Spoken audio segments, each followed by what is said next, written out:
Levantado el cuarto intermedio, continúa la sesión de asamblea. Invito al señor presidente de la Nación Argentina a ingresar al recinto a efectos de realizar la apertura de sesiones del Honorable Congreso y dar cuenta del Estado de la Nación.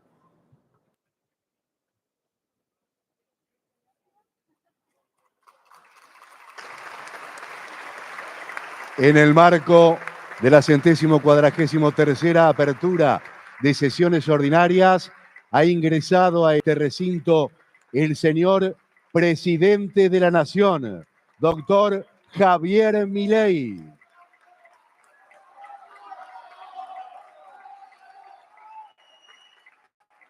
Acompañado por los señores presidentes de ambas cámaras.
Que no crezca la cantidad de dinero.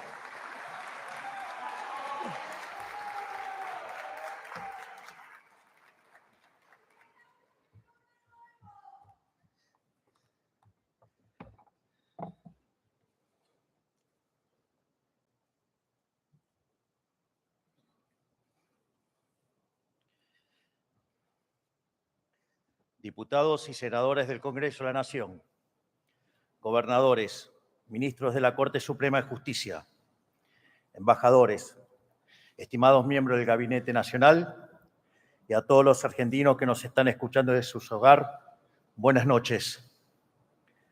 Hoy estamos aquí reunidos, como establece la Constitución Nacional en su artículo 99, para dar cuenta del Estado de la Nación y así dar inicio a un nuevo periodo legislativo. Debo decir que miro hacia atrás a lo que fue nuestro primer discurso del Estado de la Nación. Indudablemente podemos afirmar que hoy el país es radicalmente distinto a lo que era hace tan solo un año. Pero antes de hacer un balance acerca de lo que ha sido este primer año de gestión de la nueva administración, quiero hacer una breve reflexión. Probablemente la sociedad argentina sea una de las más familiarizadas con la frustración política de la historia moderna. Para sintetizar esta idea en un número impalpable, somos un país en donde la pobreza se multiplicó por 10 entre 1974 y fines de 2023. Para tener una idea, desde la década del 70 hasta acá, el mundo bajó la pobreza del 50% al 10%, y nosotros del 5% la llevamos al 50%. Una verdadera aberración fruto de la casta política.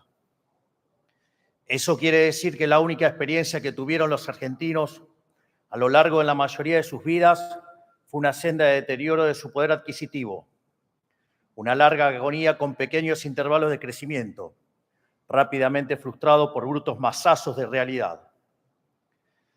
Es natural que después de tantas décadas transitando esta espiral de empobrecimiento, para una gran mayoría la decadencia se sienta como una fatal e inescapable situación, o una dolencia crónica a la que uno amargamente se acostumbra.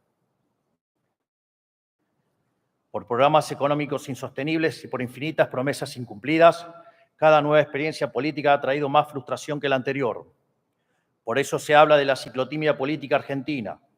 Nos ilusionamos con un cambio, chocamos, nos desencantamos y así lo comienza nuevamente, borrando con el codo lo escrito con la mano. Que se quede tranquila que no lo vamos a repetir, vas a crecer en libertad.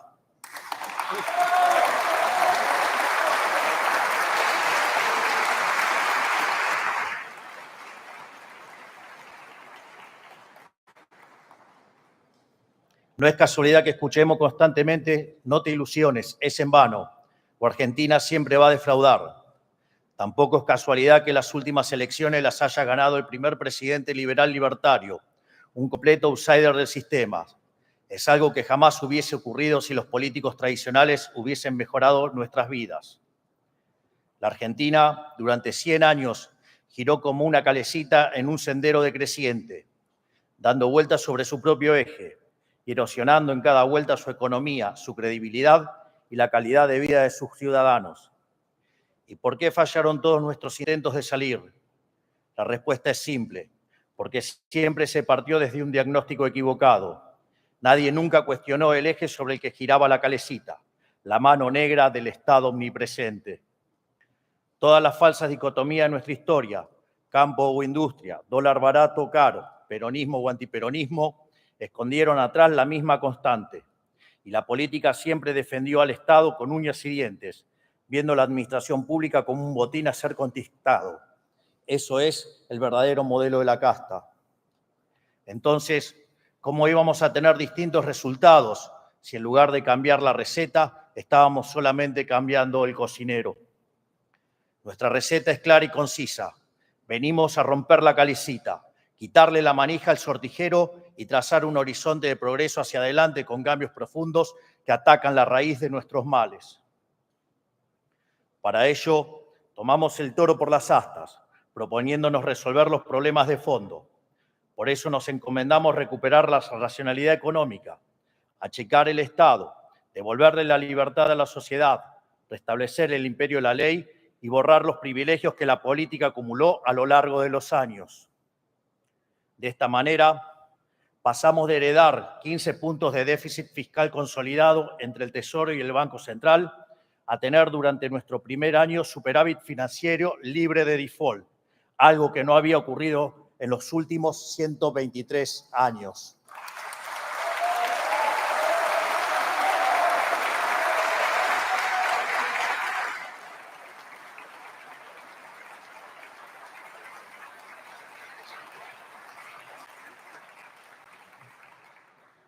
En paralelo a la disciplina fiscal, le aplicamos un torniquete a la emisión monetaria y gracias a estas dos anclas hemos reducido la inflación de una manera sin precedentes, incluso a una velocidad más rápida que la propia convertibilidad, que hasta el día de hoy era el programa de estabilización más exitoso de nuestra historia.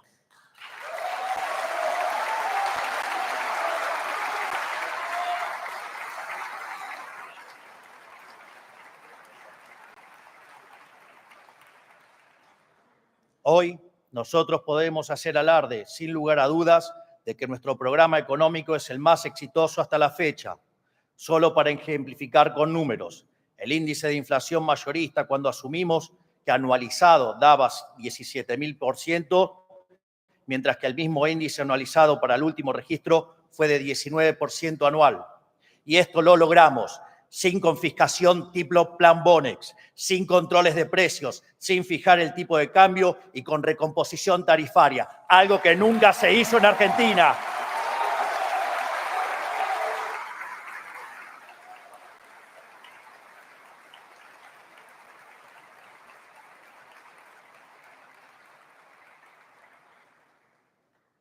Gracias a quitarle a la política el poder de regular los precios a su antojo, logramos solucionar problemas de desabastecimiento de sectores claves como el de los combustibles y pudimos corregir el enorme problema de precios relativos que nos dejaron.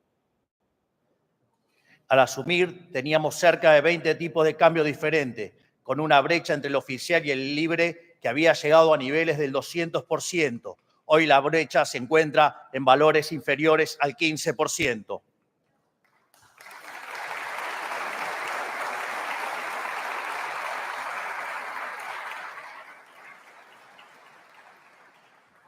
Pasamos de una economía donde las cuotas habían dejado de existir a una economía donde existen créditos hipotecarios a 30 años. Es decir, pasamos de hablar de hiperinflación a hablar de estabilidad a largo plazo.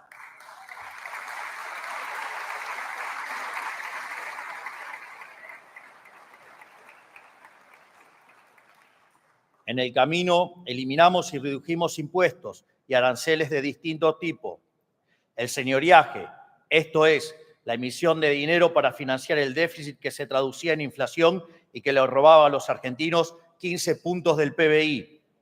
El impuesto país, las retenciones a las exportaciones de manera definitiva para las economías regionales y de manera transitoria para los productos tradicionales que tarde o temprano las vamos a terminar de eliminar.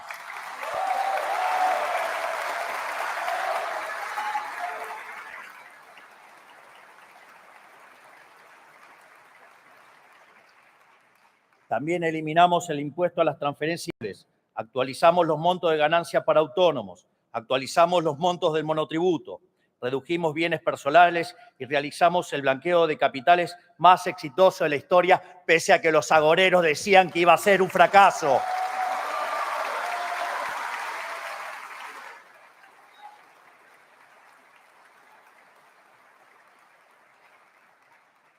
Además, redujimos aranceles a una gran cantidad de importaciones, eliminamos impuestos externos para la compra y venta de autos y redujimos derechos de importación para autos eléctricos e híbridos. Como consecuencia de todo esto, la economía en el año 2024, punta a punta, en términos interanuales, no solo no cayó, sino que creció entre las puntas alrededor de 5%. Esto ocurrió contra todos los augurios de los agoreros del fracaso, que pronosticaban una caída vertical de la actividad económica de la que no íbamos a recuperar. Esto es interesante porque cualquier otra experiencia con la mitad de ajuste, sí, hubiera derivado en caídas entre el 10 y el 15% del PBI. Entonces, cuando empezamos a hacer el ajuste, dijeron que era imposible, que ni siquiera íbamos a poder lograr un punto de ajuste en el propio 2024. Y en el primer mes de gestión, gracias a ese coloso que tenemos como ministro de Economía, que es Luis Toto Caputo, alcanzamos el equilibrio fiscal en el primer mes de gestión.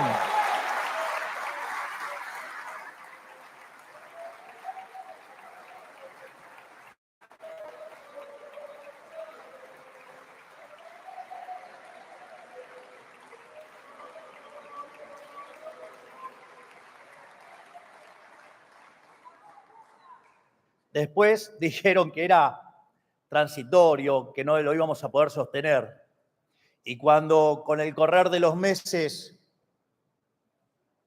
veían que el equilibrio fiscal seguía, empezaron que igual no íbamos a poder bajar la inflación, que se iba a estacionar en el 30 y bajó, que se iba a estacionar en el 20 y bajó, que se iba a estacionar en el 8 y bajó, que se iba a estacionalizar en el 4 y bajó, y seguimos haciendo que la inflación baje.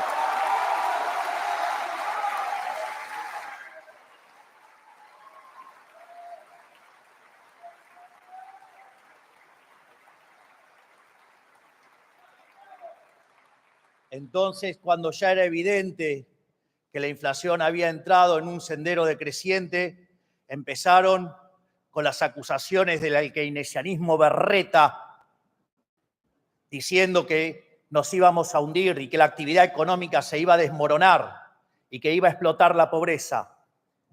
Qué malas noticias para ustedes keynesianos de acá y de todo el mundo, porque no solo eso, digamos, la actividad en medidas desestacionalizado, diciembre contra diciembre, terminó subiendo 4,8%, sin estacionalidad 5,5%. Desde abril que la economía no para de crecer y que ustedes keynesianos no pueden parar de llorar.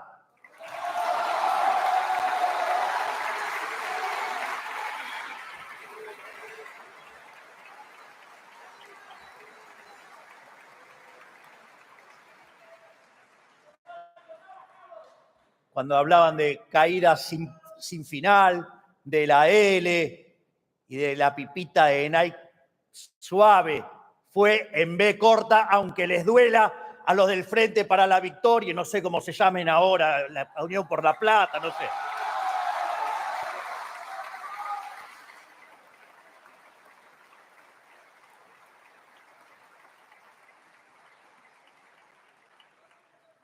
En definitiva, nuestro programa de ajuste fue expansivo porque, tal como dijimos durante la campaña, la gran mayoría del ajuste recayó sobre el sector público y no sobre el sector privado, al que le devolvimos cerca de 15 puntos del PBI al eliminar el déficit fiscal. Y además le devolvimos 5 puntos adicionales, dado el crecimiento económico entre diciembre 23 y diciembre 24. Fruto de ello es que observamos cómo la pobreza en la frecuencia mensual medida por la Universidad Torcuato Di Tella, que metodológicamente es similar a la de CEDLAS, de la UCA y el propio Ministerio de Capital Humano o el INDEC en una frecuencia semestral, bajó del 56% al 33%, que en cantidad de habitantes se traduce en 10 millones de personas que salieron de la línea de la pobreza.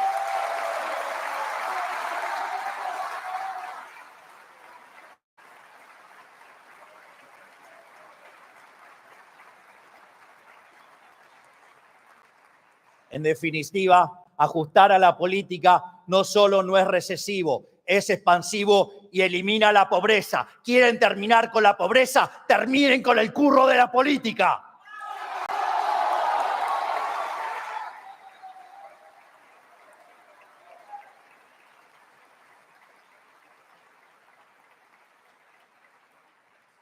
Esta caída de la pobreza se vio impulsada por la baja de la inflación, el aumento sostenido de los salarios reales y las jubilaciones, y el aumento de la AUH en términos reales y del plan alimentar, dado que para nosotros la reconstrucción argentina debe hacerse con todos adentro, en serio, no en discursos.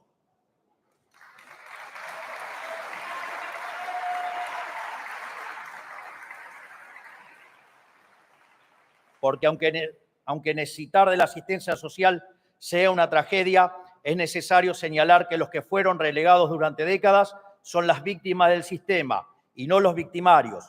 Por eso el ajuste cayó y seguirá cayendo sobre la casta y nunca sobre los sectores más vulnerables. Pero ninguno de estos éxitos en materia económica fueron casualidad, sino consecuencia de que Argentina pasó de ser el peor alumno de la clase a ser el abanderado. De hecho, Argentina es hoy uno de los 5 países del mundo que actualmente goza de superávit financiero.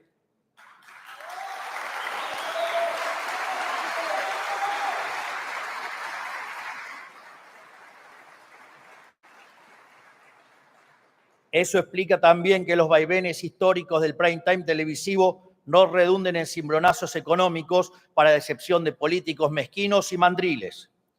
Cuando los fundamentos del programa se mantienen, el ruido de la coyuntura no es otra cosa que eso, solo ruido. Al mismo tiempo, nos propusimos achicar el Estado de manera absoluta. Así fue como cerramos más de 200 áreas del Poder Ejecutivo con funciones duplicadas u obsoletas y echamos a más de 40.000 empleados públicos cuyos sueldos cargaban sobre las ya castigadas espaldas del sector privado. Para ver la ridiculez del Estado presente y las aberraciones que hicieron para estafar a los argentinos con el Estado, tomé uno de los tantos ejemplos que tenemos para contar, que es, por ejemplo, el de la agencia de viajes. Entonces, teníamos dirección de agencia de viajes. Además, teníamos dirección de control de agencia de viajes. Y además teníamos dirección de registro de agencia de viajes. Un escándalo, todo armado para estafar a los argentinos de bien en favor de la casta política.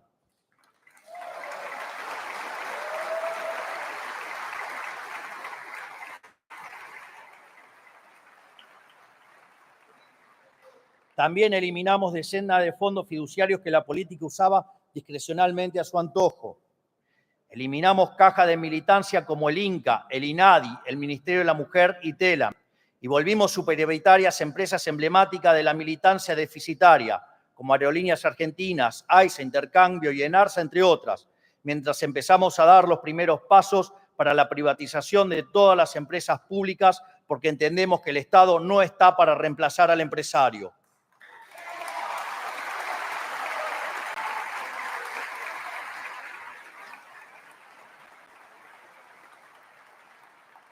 Además, eliminamos la obra pública, que era uno de los curros más grandes de la política. Y aquí también quiero dejar en claro una de las grandes falacias y mentiras de la política para con la gente, cuando dicen esa mentira de que la obra pública genera trabajo. Le digo a los argentinos de bien que eso es falso. Es falso, porque las obras públicas hay que financiarlas y se financian con impuestos, ya sea impuestos explícitos o con emisión monetaria que deriva después en el impuesto inflacionario, o con deuda, esa inmoralidad que castiga a las generaciones futuras. Por lo tanto, cuando se financia la obra pública, se quita capacidad de demanda en otros sectores y el empleo que se crea con la obra pública es empleo que se destruyó en otras áreas de la economía, áreas donde sí la gente quería gastar y no estas cosas de prepo hechas por el Estado que solo benefician a aquellos que la ejecutan y a nada a los argentinos de bien. Por lo tanto, digamos, espero que por lo menos del debate público, después de quedar claro esto, erradiquemos esa mentira de que la obra pública no genera puestos de trabajo. La obra pública genera impuestos.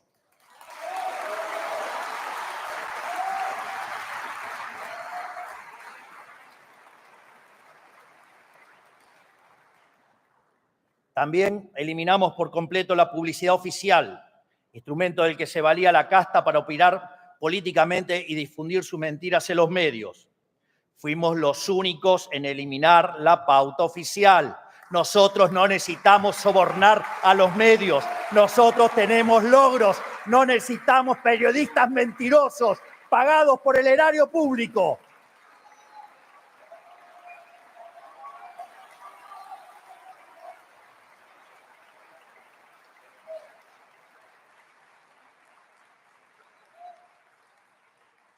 Le quitamos potestades ridículas al Estado que nunca se le debieron haber concedido. Durante nuestro primer año de gestión, entre el DNU 7023, la ley base y el proceso de regulación más grande de la historia, hemos concentrado alrededor y concretado 1.700 reformas estructurales, eliminando regulaciones que cercenaban libertades comerciales y económicas y le ponían palos en la rueda al gran motor productivo de nuestro país, que es el sector privado. Acá también quiero hacer un ejemplo que ese maravilloso y superlativo ministro que tengo, que es el ministro de Regulación, el doctor Federico Sturzenegger,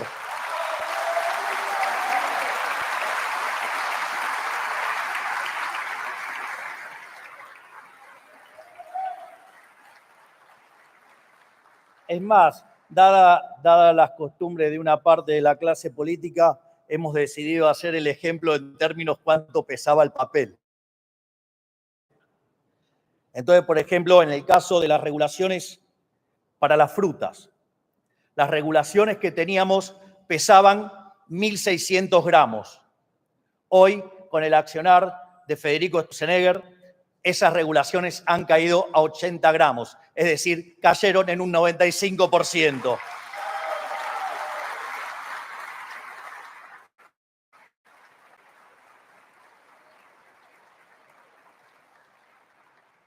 Creo que casi no hace falta que lo diga, pero ese correlato entre lo que pesaban las regulaciones tenía otro correlato en otro tipo de papeles, digamos, a veces verdes y a veces europeos, porque entran más en el mismo peso. Gracias a ello logramos desregular 30 mercados que hoy son más libres, como por ejemplo el transporte aerocomercial, que el mes pasado tuvo un récord histórico, con más de 4,5 millones de pasajeros transportados, superando en demasía el anterior registro que fue en el año 2019, la revolución de los aviones, pero recargada. Quizás el ejemplo más emblemático de nuestro modelo sea el mercado inmobiliario.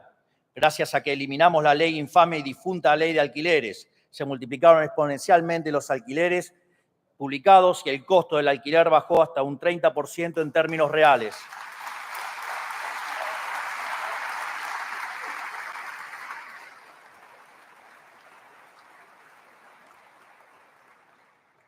En materia de capital humano, Eliminamos el curro de los gerentes de la pobreza, quitándole el poder de extorsión a un grupo de piqueteros sinvergüenzas que obligaban a los más necesitados a marchar por sus propias causas bajo amenaza de robarles la asistencia social.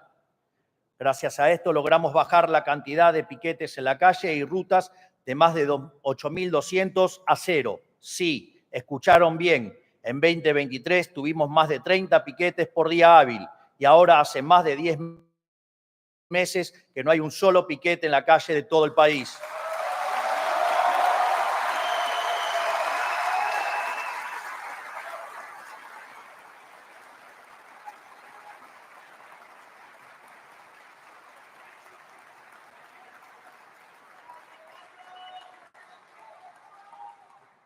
En materia de seguridad nacional, bajo el liderazgo de la doctora Bullrich, durante 2024 vimos el índice de homicidio más bajo de los últimos 25 años, habiéndolo bajado 11 puntos en comparación a 2023, es decir, que tuvimos el índice de homicidios más bajo de Sudamérica.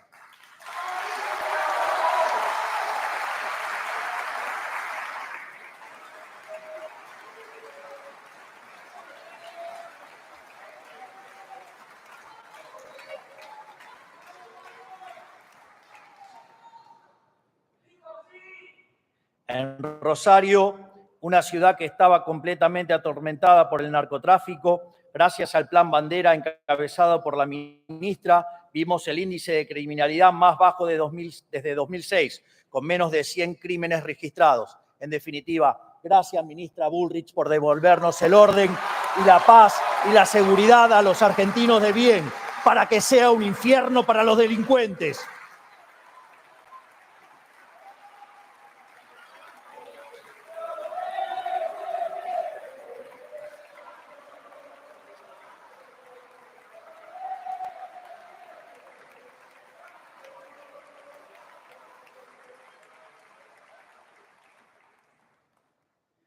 También aprobamos los proyectos de reiterancia y reincidencia, junto a la ley antimafias, para fortalecer un principio universal que durante tanto tiempo estuvo olvidado en estas tierras. El que las hace, las paga.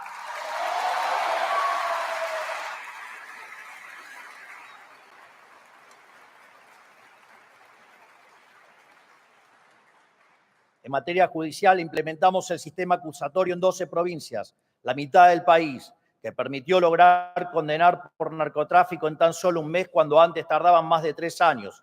A su vez, estamos impulsando el juicio por jurados, una de las reformas que nos debíamos desde la fundación del país para que la vida, la libertad y la propiedad de los argentinos dependan en última instancia de la decisión de sus conciudadanos, no de un juez, eliminando así el último vestigio de poder monárquico en la justicia.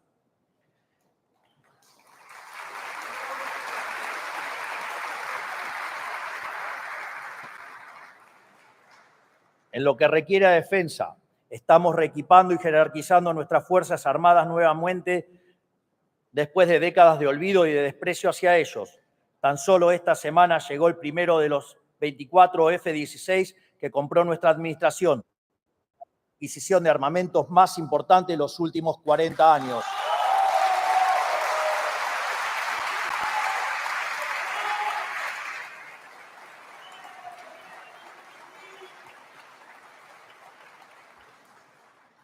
En política exterior, pasamos de ser un hazmerreír a nivel global, aliado de los países con peor performance del concierto de las naciones, como Cuba y Venezuela, a ser un protagonista inesperado.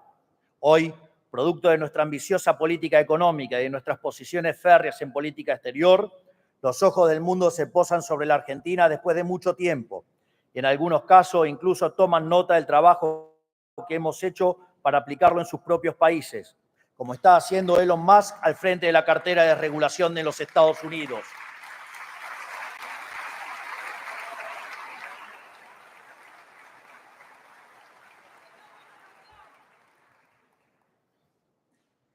No es menor lo de Elon con la motosierra. La motosierra hoy es un símbolo de cambio de época y el inicio de una nueva era dorada para la humanidad. Pero esta vez, en vez de ir a contramano del mundo, Argentina está a la vanguardia del mundo.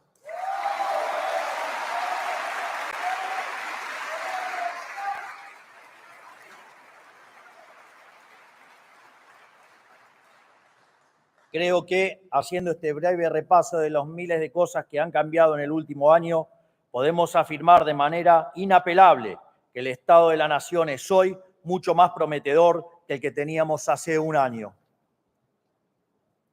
Durante la campaña presidencial, invitamos a todos los argentinos a juzgarnos por nuestras ideas. Hoy, habiendo transitado poco más de nuestro primer año, lo invitamos a juzgarnos nuevamente, pero esta vez por nuestros resultados.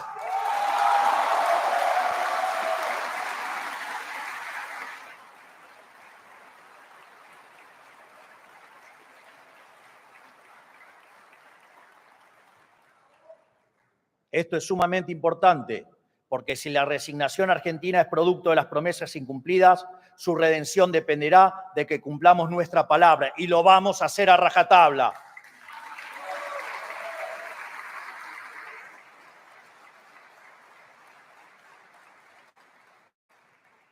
En un relevamiento realizado por el secretario de Comunicación, nuestro vocero, el gran Manuel Adorni,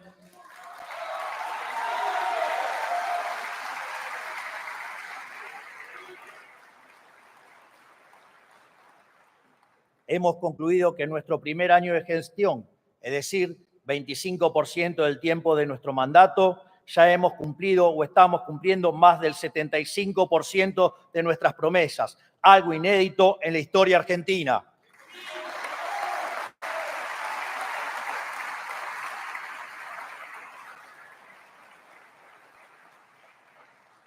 Es más, quiero hacer una nota al pie de página sobre esta afirmación, porque no es que estamos cumpliendo porque nuestro programa fuera un programa poco ambicioso.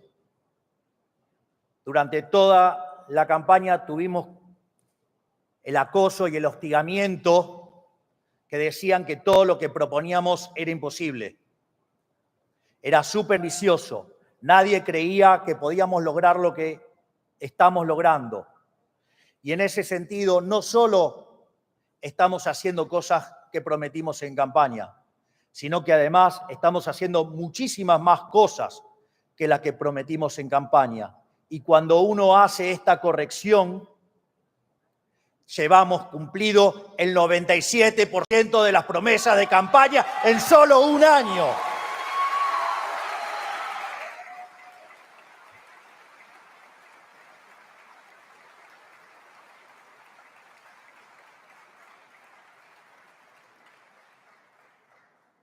Y es por eso que quiero hacer un alto en el discurso, porque en la vida hay que ser agradecido y no hay que ser mezquino. Y quiero agradecer a cada uno de mis ministros por la enorme labor que han hecho cada uno de ellos durante este año. Quiero dar las gracias al doctor Guillermo Francos, a Toto Caputo, a Santiago Bausili, a Patricia Bullrich, a Sandra Petovelo, a Federico Sturzenegger, a Luis Petri, a Mariano Cunio Libarona, a Mario Lugones, a Gerardo Huerten, a Manuel Adorni y Karina Milei por permitirme liderar el mejor gobierno de la historia argentina.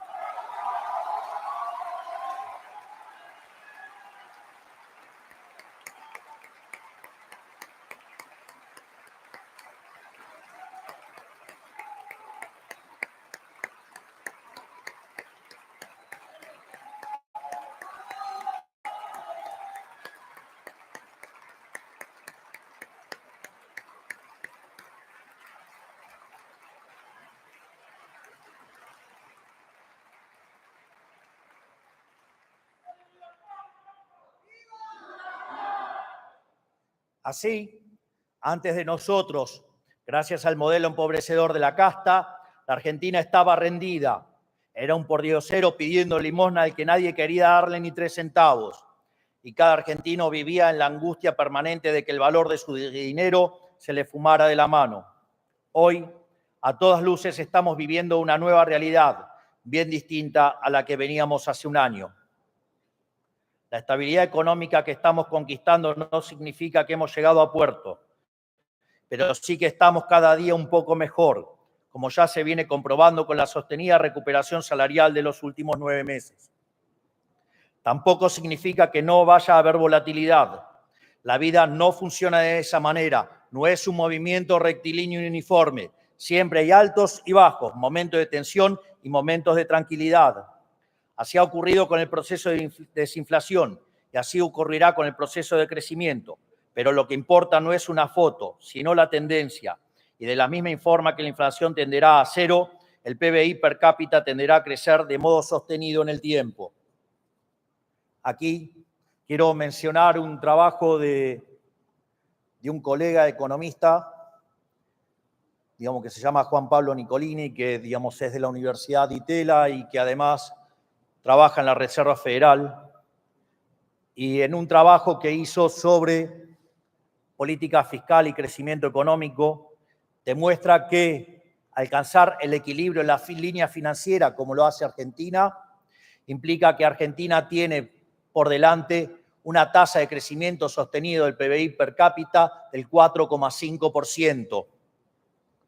Y a eso hay que agregarle algunas cuestiones adicionales porque el trabajo no hace diferenciación entre lo que es la caída del riesgo país, que lo recibimos cerca de 3.000 puntos básicos y hoy está rondando en los 750. Tampoco habla que el equilibrio alcanzado fue hecho en base a reducir impuestos, bajar el gasto público y no como se hacía antes los ajustes aumentando la presión impositiva. Tampoco contempla la enorme cantidad de reformas estructurales que hemos hecho. Solo el DNU 7023 y la ley Bases representan una reforma estructural 8 veces más grande que la reforma que hizo Carlos Menem cuando fue el mejor gobierno de la historia hasta ahora.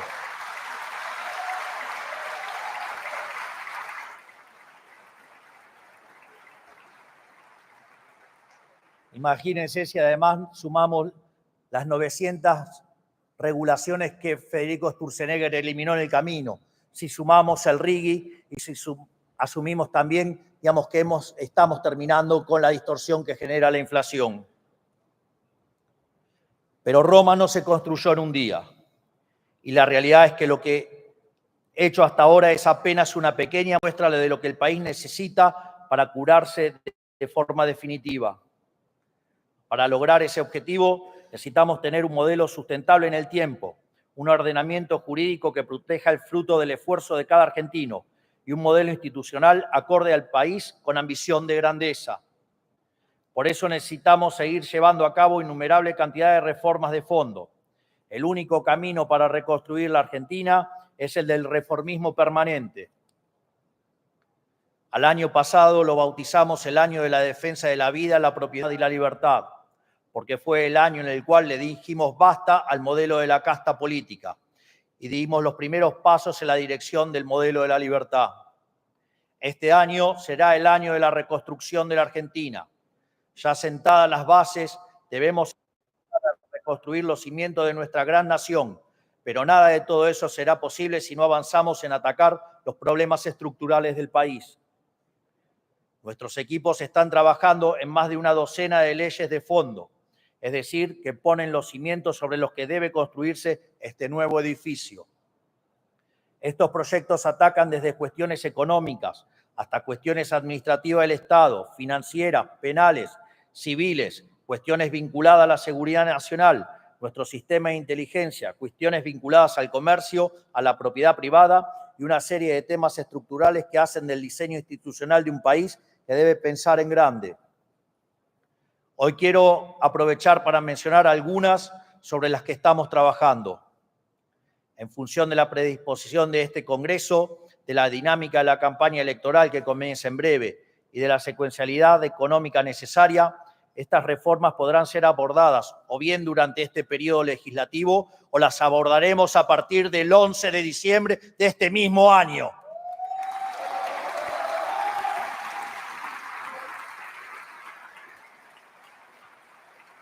Imagino que esta zona se va a poner un poquito más violeta.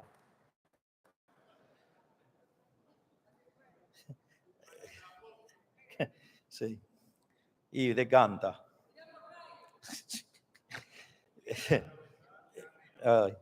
Si queremos verdaderamente ser una potencia, la primera asignatura sobre la que debemos avanzar es en desterrar la inflación para siempre, que ya no dependa de que venga una persona con la convicción de hacer lo correcto, sino en convertir en ley una verdad incuestionable de la economía argentina.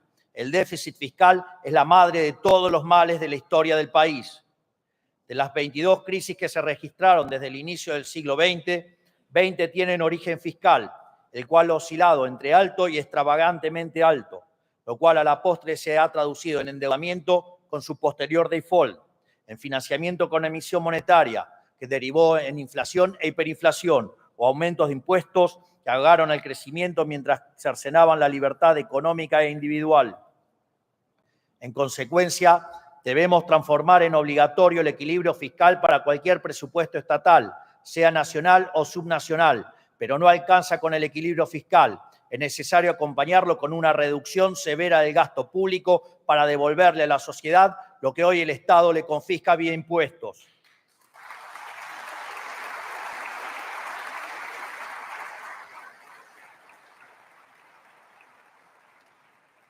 Por eso debemos establecer también una meta fiscal para que en el 2027 el gasto público consolidado de Argentina sea de 25 puntos del PBI como máximo, tal como nos comprometimos todos en el Pacto de Mayo, donde tanto el Estado Nacional como las provincias y los municipios tendrán que cumplir su parte.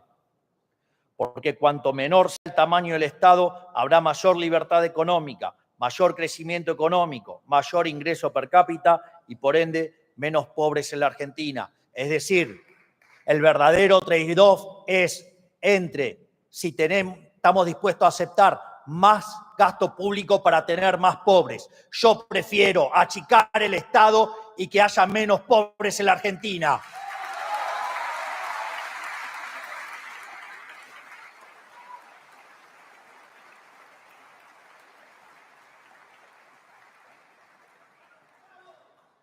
Es necesario seguir pasando la motosierra profunda por el Estado para remover capas geológicas de gasto injustificado y achicar el Estado en serio.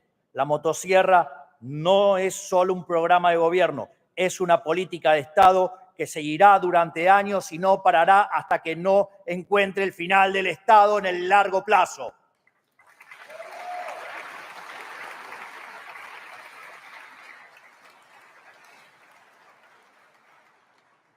Hay que revisar área por área del Estado y ninguna es más importante que privatizar las empresas públicas, porque aunque hoy sean superprioritarias por primera vez después de 15 años, no dejan de ser una carga para el sector privado. Si bien la Ley Bases y el DNU 7023 incluyeron elementos fundamentales para dar los primeros pasos en reformar el mundo del trabajo, necesitamos profundizar este camino. El régimen laboral que impera desde hace 50 años quedó completamente obsoleto y hoy lo único que hace es proteger con beneficios a las pocas personas que van quedando en el sector formal mientras expulsa cada año a millones a la informalidad.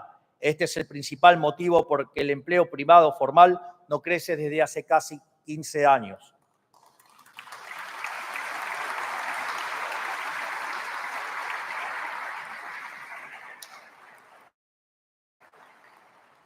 En este sentido, solo con un mercado laboral dinámico que genere empleo formal podremos aspirar a tener el sistema previsional sustentable que décadas de desmanejo arruinaron. También es imperativo llevar a cabo una reforma impositiva estructural para así reducir en un 90% la cantidad de impuestos nacionales y pasar a tener únicamente 6 impuestos, terminando con el infierno logístico que implica tributar en Argentina. Sumado a eso, el espíritu de la reforma en la que estamos trabajando es brindarle autonomía fiscal a las provincias en los impuestos que hoy recauda el Estado Nacional en su nombre. De este modo, el Estado Nacional establecerá un piso mínimo para cada impuesto sustancialmente inferior al total actual y luego las provincias podrán elevarlo a su criterio, lo que indudablemente generará una competencia fiscal entre las provincias que dinamizará así sus economías. Del mismo modo, necesitamos devolverle a los argentinos la libertad de comerciar con quienes deseen, para que bienes y servicios ingresen al mercado local y así cada uno pueda comprar libremente productos de mejor calidad a mejor precio. Durante décadas, bajo la premisa de proteger un puñado de puestos de trabajo, se le encareció deliberadamente el costo de vida a millones de argentinos, en muchos casos forzándolos incluso a adquirir bienes de dudosa calidad a precios completamente distorsionados. No es justo que solo quienes pueden pagarse un viaje al exterior puedan comprar lo que deseen a precio internacional. Tiene que ser para todos. Abrir los mercados también le abrirá las puertas del mundo a las empresas argentinas para que puedan salir a vender nuestros productos a 8.000 millones de personas en un contexto internacional donde lo que la Argentina tiene para ofrecer será muy requerido. También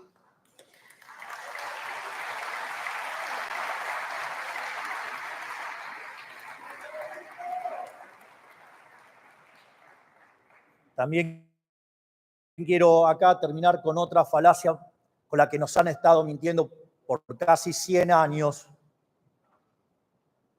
y que es el tema de la industria infante, un infante que por lo menos tiene 90 años ya, o digamos de proteger la industria X porque genera puestos de trabajo. Esa también es otra mentira.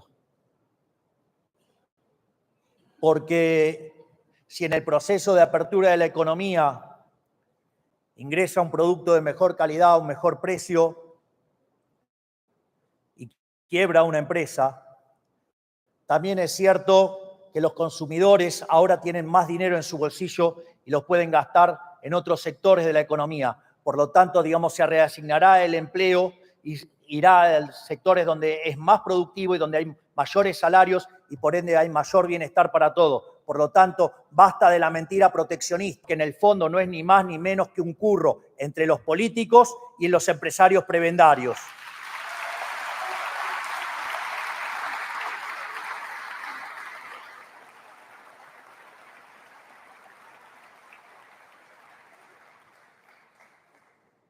El primer paso en este sendero es la oportunidad histórica que tenemos para entablar un acuerdo comercial con Estados Unidos. Una oportunidad que ya se nos presentó hace 20 años y dejamos pasar, desaprovechando el último gran boom de crecimiento que vio el planeta. Pero para aprovechar esta oportunidad histórica que se nos vuelve a presentar, es necesario estar dispuesto a flexibilizar o incluso, llegando el caso, a salir del Mercosur, que lo único que logró desde su creación es enriquecer a los grandes industriales brasileros a costa de empobrecer a los argentinos.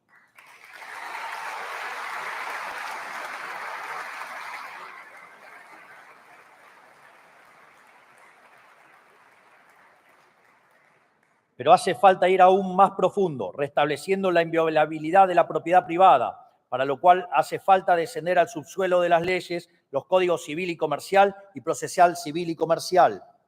Urge devolverle la libertad de asociación a todos los argentinos, reduciendo las prerrogativas de Estado y aumentando las de cada ciudadano. Es inadmisible que los individuos no tengan derecho a pactar acuerdos libremente entre sí sin la intromisión de cualquier juez de poca monta, cuyo capricho a menudo está aparejado de ataduras políticas o económicas. Aquí es donde se juega la famosa seguridad jurídica por la cual la política reclama hace años, pero por la que nunca hizo nada. Esto se resuelve con un código civil y comercial claro e impermeable a la interpretación maliciosa de cualquier juzgado. Además, el orden público y la vida social en paz deben volver a ser la regla y no la excepción en la Argentina. Actualmente tenemos un sistema judicial y un código penal repleto de grietas por los que se coló el virus del antipunitivismo, que además de estar moralmente mal, demostró su estrepitoso fracaso. Lo vimos esta semana en la trágica noticia del asesinato de Kim Gómez, una nena de tan solo 7 años que fue brutalmente asesinada. Quiero expresar mis condolencias para con su familia y asegurarles que tienen el compromiso de este presidente para luchar incansablemente contra el flagelo de la inseguridad.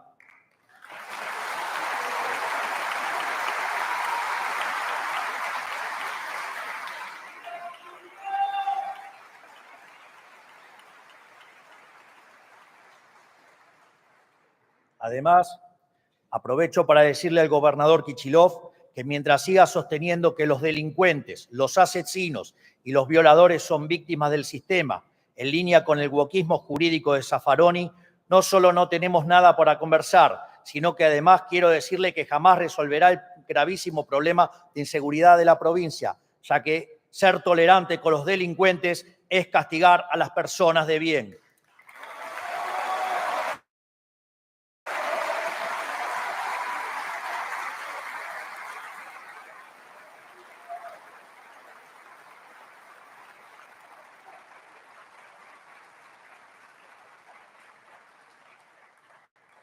Si quiere resolver el problema, tiene dos alternativas: abandonar esa visión abolicionista y castigar a los criminales, o correrse del camino y dejarnos resolver el problema nosotros, porque si hay algo que caracteriza a este gobierno nacional es que no nos tiembla el pulso y los problemas los arreglamos en serio.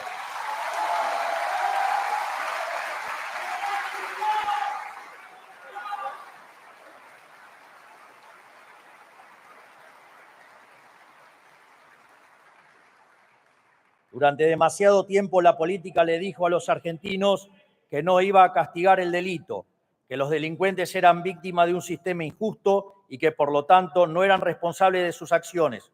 Lo único que lograron fue que para muchos delincuentes delinquir ya no tuviera costos. Lo sufren los bonaerenses todos los días.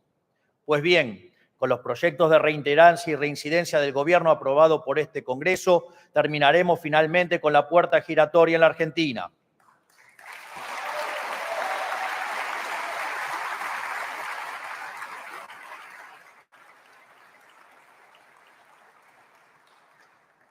Además, la implementación del nuevo Código Procesal Penal en todo el país está demostrando de forma inapelable su capacidad de acelerar los tiempos de un juicio de años a meses, y tenemos la responsabilidad de extender el funcionamiento de este sistema a todas las provincias del país.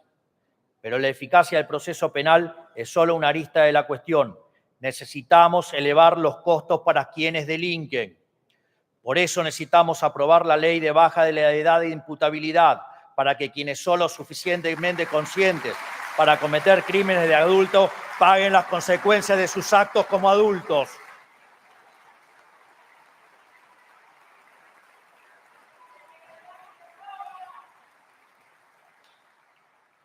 Pero lamentablemente llegará tarde, porque hoy uno de los asesinos de Kim tiene 14 años y goza de ser inimputable. No se lo puede juzgar, y el otro criminal cometió delitos siendo menor de 16 años, lo cual significa que con nuestra ley de imputabilidad no hubiera estado libre en un principio. Necesitamos bajar la edad de imputabilidad, y no solo eso, necesitamos también agravar todas las penas del Código Penal. Sí, todas las penas del Código Penal.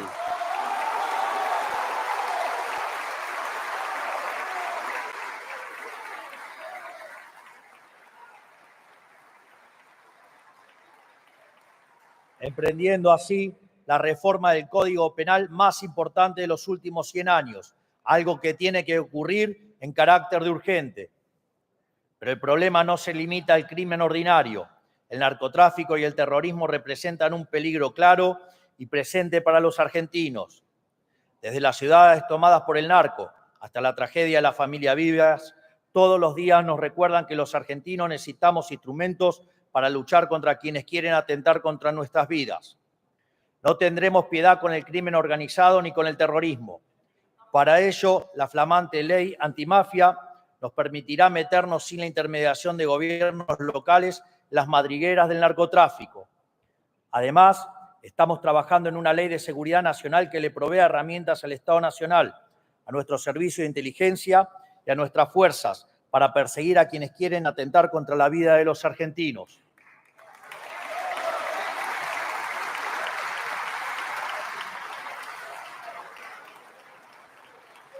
Para concluir, no podremos resolver la crisis de delincuencia en nuestro país sin una justicia independiente pero efectiva.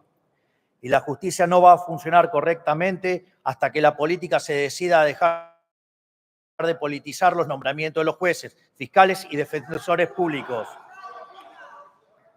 En esa línea, nosotros tenemos la intención de avanzar en el envío de los pliegos de todos los cargos vacantes de la justicia federal, incluidos el procurador general, el defensor general, el defensor del pueblo, todos los juzgados federales, todas las fiscalías y todos los defensores públicos que hoy faltan designar, que son alrededor del 40% de los magistrados de la justicia federal.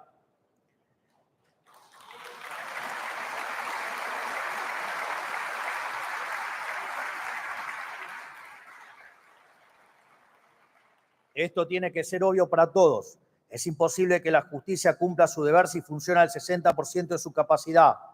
Esperamos que la política esté a la altura de esta urgencia nacional y no politice la aprobación de los pliegos, a diferencia de lo que ocurrió este año con los candidatos a conformar la Corte Suprema.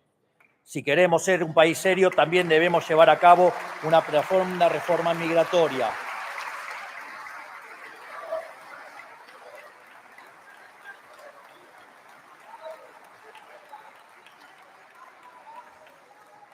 Léela, Manes, te va a hacer bien. Supuestamente vos entendés cómo funciona el cerebro y parece que no aprendiste nada. Léela bien.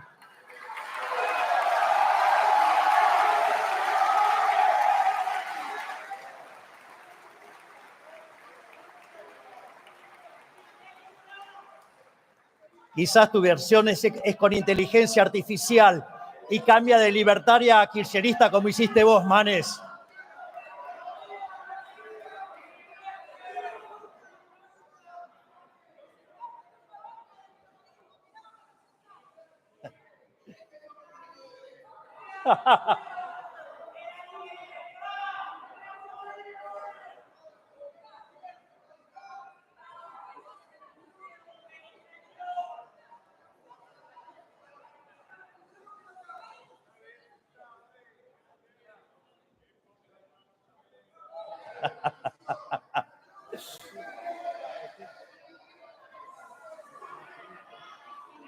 Manes, te falta mucha teoría política. No podés confundir. Les pido silencio, por favor, mientras habla el presidente de de la Nación. Muchas gracias. Te falta mucha lectura, Manes.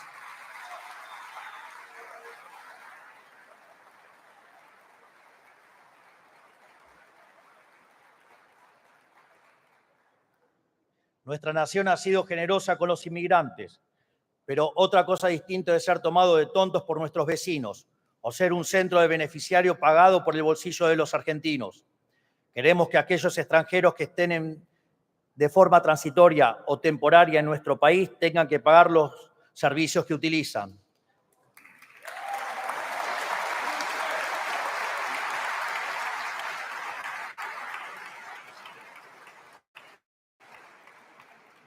También debemos permitir a las universidades cobrarles a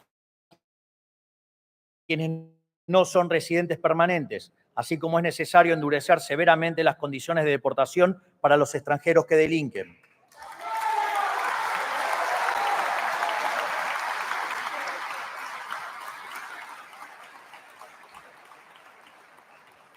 Es lo que hace cualquier país que se hace valer, y si esto necesita algún tipo de justificación es porque a lo largo del último siglo se ha vuelto costumbre la falta de respeto al pagador de impuestos. Por otra parte, tenemos que recuperar el imperio de la igualdad ante la ley, terminando con este sistema de cupos de distinto tipo que impone desde a quién emplear hasta a quién votar. Hemos llegado al punto en el que hay cupos hasta para emplear gente en medios de comunicación o para la programación de artistas en un festival. Con la supuesta justificación de proteger a ciertos grupos percibidos como oprimidos, hemos perjudicado injustamente a los demás, vulnerando la igualdad ante la ley que consagra nuestra Constitución.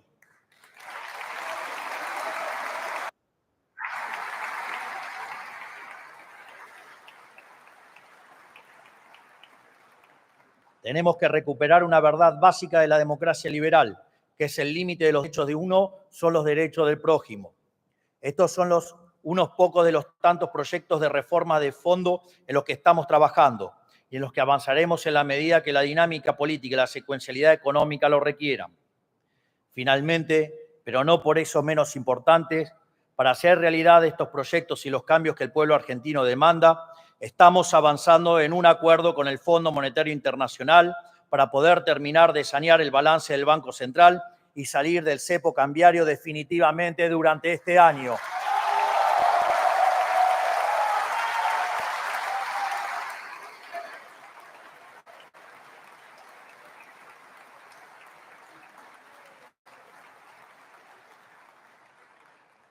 Llevamos décadas con la mochila de déficit fiscal y endeudamiento, que se agravó porque durante toda la historia argentina, en lugar de enfrentar el problema fiscal, los distintos gobiernos eligieron endeudarse, ya sea con el mercado, con organismos multilaterales de crédito o con el propio Banco Central a cambio de emisión de dinero.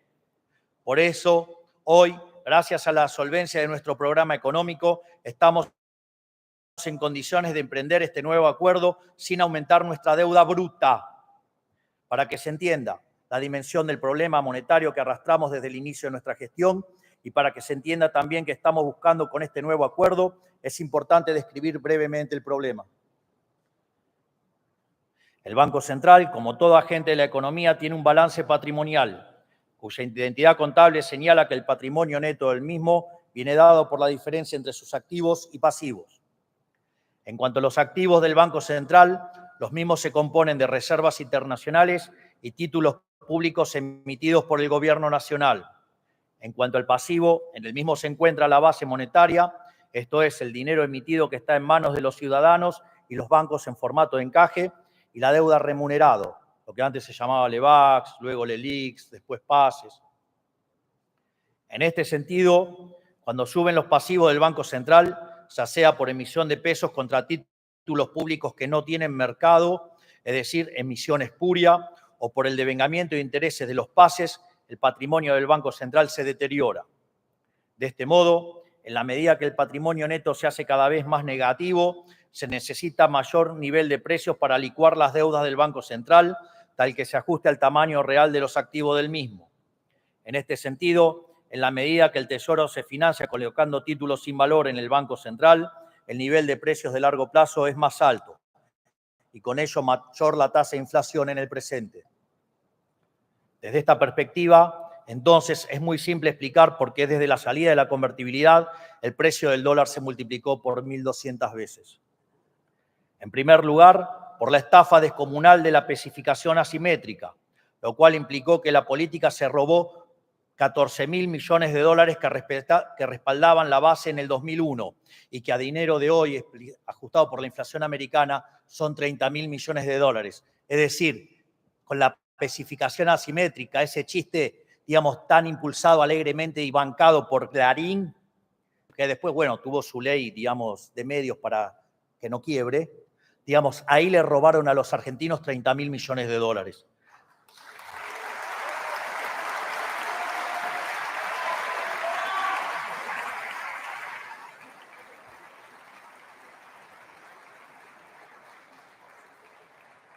La segunda estafa fue el Fondo del Bicentenario, cuando por el capricho electoral de Cristina Fernández de Kirchner se extrajeron del Banco Central 10.000 millones de dólares, que a dinero de hoy serían 15.000 millones de dólares. O sea, ahí le robaron al Banco Central 15.000 millones de dólares, que en el fondo se lo robaron a todos los argentinos vía impuesto inflacionario.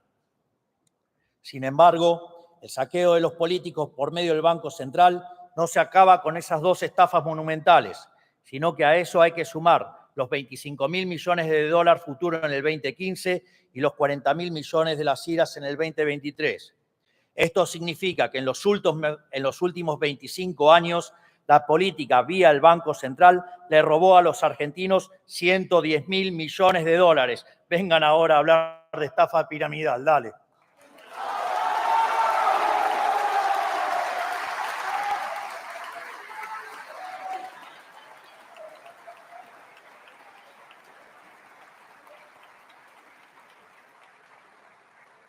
Por lo tanto, ante semejante destrucción del activo del Banco Central, no debería sorprender el desastre inflacionario que hemos vivido en los últimos 20 años.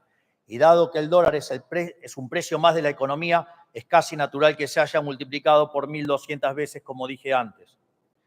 En función de ello, nosotros hemos cortado con el déficit fiscal y el cuasifiscal, por lo que el BCRA ya no volvió a estafar a los argentinos con emisión de dinero, ni para el Tesoro, ni para los intereses de los pasivos remunerados, ya que de hecho la base monetaria amplia permanece constante desde mediados del año pasado. Así como lo escuchan, la base monetaria amplia no crece desde mediados del año pasado.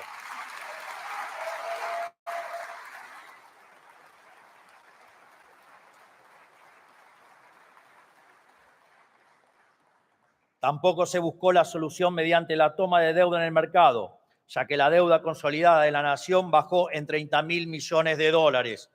Nosotros no proclamamos el desendeudamiento en palabras, lo hacemos en los hechos.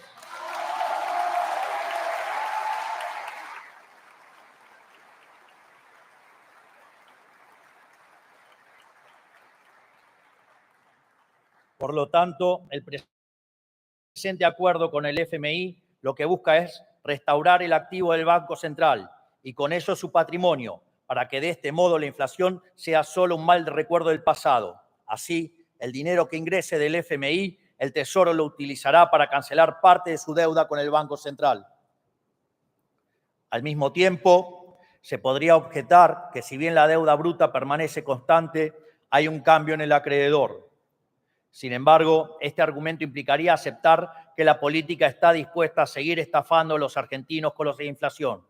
Esto es, alguien podría señalar que estamos cambiando impuestos explícitos por un impuesto implícito no legislado.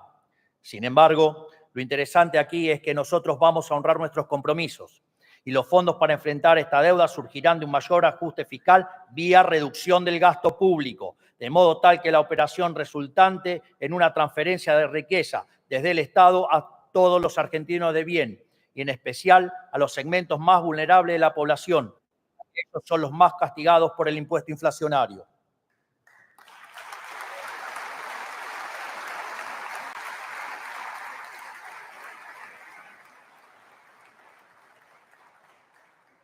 A su vez, dada la importancia estratégica que tiene este acuerdo para la Argentina, quiero anunciarles que en los próximos días le pediré al Congreso que apoye al Gobierno en este nuevo acuerdo con el Fondo Monetario Internacional.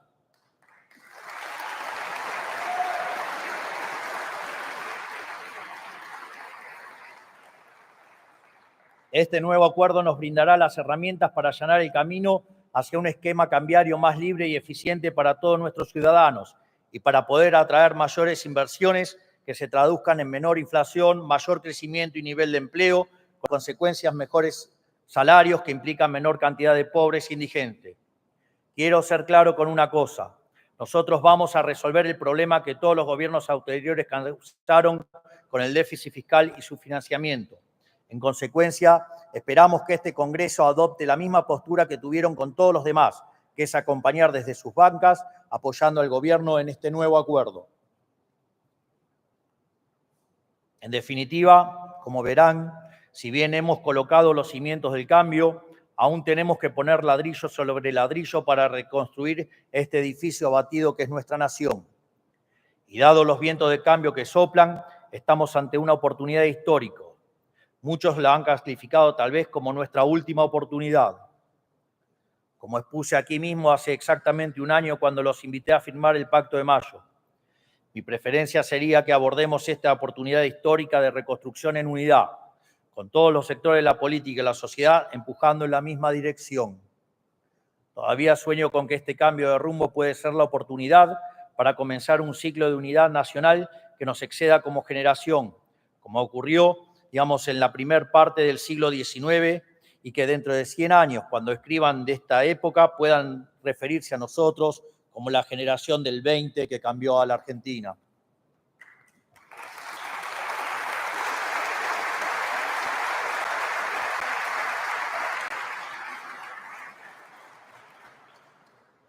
A nosotros no nos motiva el poder. Somos el primer caso en la democracia moderna que entra al año electoral sin hacer política económica teñida por el ciclo político. Porque no tenemos una ambición de poder, lo único que tenemos es una ambición reformista. Y queremos darle la oportunidad a este Congreso para acompañarnos en el ambicioso proceso que hemos emprendido. Así podrían quizás recomponer su relación con la sociedad que hoy parece irremediablemente rota. Espero que tomen esta invitación por lo que es, una chance para participar de la tabula rasa que siempre hemos predicado y creemos necesaria para la reconstrucción nacional. Pero si fueran a declinarla, francamente, no nos sorprendería. Este Congreso ya demostró una y otra vez que entre ustedes y los argentinos, algunos no tienen problema de elegirse siempre a ustedes, en especial los que no vinieron.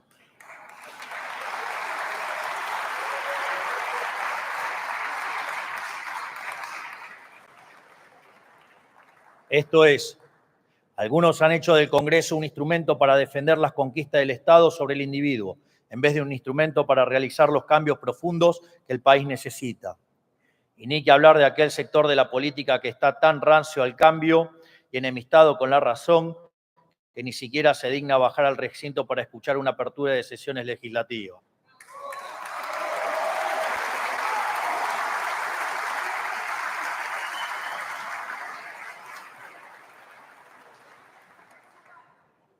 Pero si dudan aún acerca de nuestra vocación de cambio, recuerden lo que pasó el último año.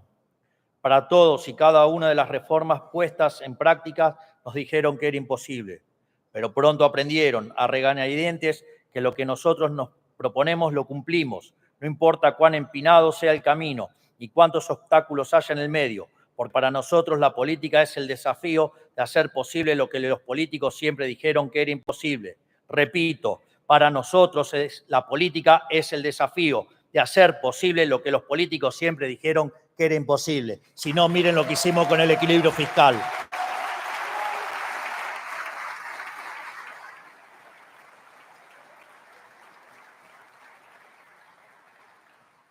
Por eso, si este Congreso eligiera no acompañar de forma mayoritaria al Gobierno Nacional en esta propuesta que les extiendo, sepan que eso no detendrá el proceso de cambio que el pueblo argentino nos encomendó. Lo vamos a hacer solo, lo vamos a hacer a nuestra manera, pero tarde o temprano lo vamos a hacer, librando la batalla que haya librar en todos los frentes para lograrlo.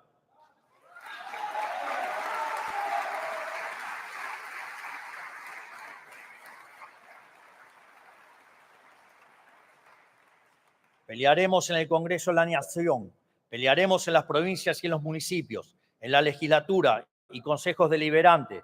Daremos la batalla de visitante en los medios analógicos y lo haremos de local en las redes sociales. Lo haremos en la calle si así lo demanda la historia. Y nunca, pero nunca nos rendiremos. Jamás nos vamos a rendir.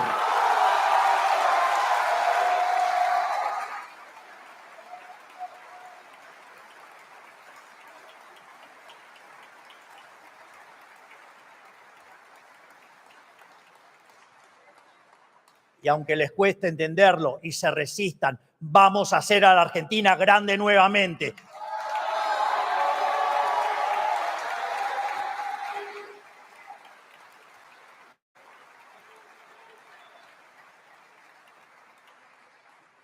Si aceptan mi propuesta, veré que están dispuestos a involucrarse en lo que el país necesita. Caso contrario, habrán demostrado que el único camino para cambiar el país es cambiar este Congreso. Por todo lo expuesto, queda claro que estamos ante una disyuntiva. ¿Queremos seguir aplicando las mismas recetas fallidas que nos llevaron al borde del precipicio o queremos salir adelante? Solo hay una forma de hacerlo, hacer de una vez por todas lo que corresponde. Yo me niego a creer que lo mejor de este país ya pasó. Al contrario, estoy convencido de que lo que mejor está por venir. Ahora la elección está en sus manos y los ojos del pueblo argentino están sobre todos ustedes. De esta manera, quedan inauguradas las 143ª sesiones ordinarias de nuestro Congreso de la Nación.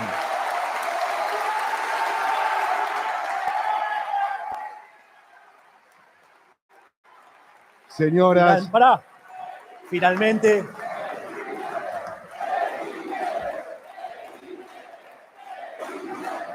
habiéndose cumplido el objetivo de esta solemne asamblea, queda levantada la misma. Perdón. Digo, no te apures. Perfecto, perdón. En definitiva, que Dios bendiga a los argentinos, que las fuerzas del cielo nos acompañen y ¡viva la libertad, carajo! ¡Viva la libertad, carajo! ¡Viva la libertad, carajo! Habiéndose cumplido el objetivo de esta solemne asamblea, queda levantada la misma. Señoras y señores, han sido las palabras del señor presidente de la Nación, doctor Javier Milei.